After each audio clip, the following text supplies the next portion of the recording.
Universal design in built environments. The following additional guidelines were taken from a guide to universal design in built environments, a guide for accessible building infrastructure for persons with disability for ITC hotels. Parking space. At the minimum, there must be one designated accessible parking space for every 25 parking spaces provided. At restaurants, crockery and glassware must have contrast with the table or tablecloth. Menu cards must be made available in braille and in large print. Conference facilities. Conference and banquet halls should be at one level. It should have a lower lecture stand available with a maximum height of 800 mm. Furniture. Furniture must be movable to allow creation of extra space if required. They should contrast with the floor, and heavy patterns of the furnishing should be avoided. Changing cubicles at pools. Unisex accessible changing room, complete with shower and toilet, may be preferred as they enable assistance to be given by someone of the opposite gender. Accessible guest rooms. One accessible guest room for every 20 guest rooms must be provided. This room must be accessible from the lobby. Emergency exits. Alarm switches should contrast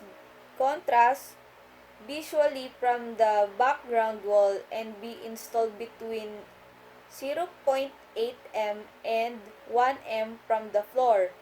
They should emit visual and audible signals. Signs. Sign must be in sans serif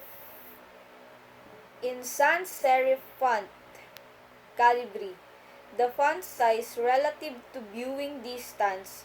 They must be written in title case, each word capitalized, and text aligned left for ease of reading.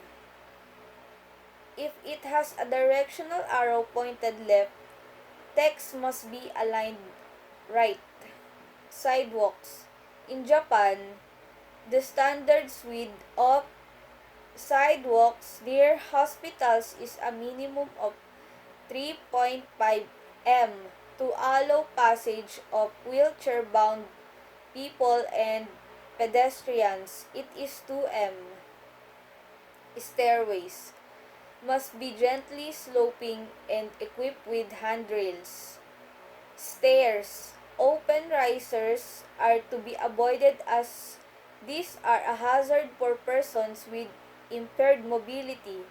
The nosing of the stairs needs contrast in color and tone with the tread. Have continuous handrails on both sides, even on landings. Levels. There should be no difference in levels on one floor. In other words, there should be no difference in height of the floor. Say, say between the lobby and a restaurant, there should be very minimal level differences between the road and the sidewalks. Seamless transportation. Seamless travel is where passenger can walk and get on and off. Vehicles in transportation the to get from their departure points to their destinations in a very smooth and convenient manner. City planning. Concentrating public utilities and facilities in the city center to eliminate the need to drive or commute. Integrated circuit. It implements the use of a standard integrated circuit card that can be used to take buses, trains, or taxi.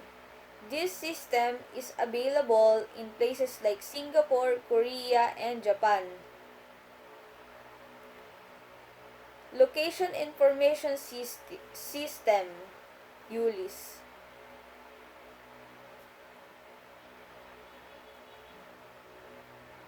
Location Information System will allow people to move independently by having information about the places they wish to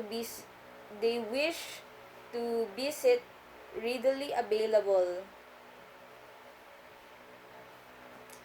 Maximizing the sensory experience. Design principles can be used to maximize the sensory dimensions of the tourist experience. Visual.